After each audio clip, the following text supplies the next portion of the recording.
ডিভোর্সে মেয়ে মানে হয়তো মেয়েটার চরিত্র খারাপ, খুবই ইজি টু গেট, একটা অ্যাপ্রোচ করলেই সুর করে চলে আসবে।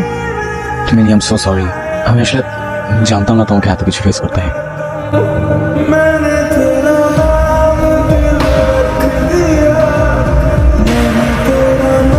আচ্ছা মিলি, তুমি যে আমার সাথে এত দূর থেকে দেখা করতে আসো কেন? তোমার কি মনে হয় কেন? প্রশ্নটা যদি আমি তোমাকে করি, তুমি কেন দেখা করতে আসো? এটা হচ্ছে আমার বাসা। যে কোনো ইমার্জেন্সিতে ডিরেক্ট এখানে চলে আসবো। 2টা বেডরুম আছে, তোমার কোনো সমস্যা নেই।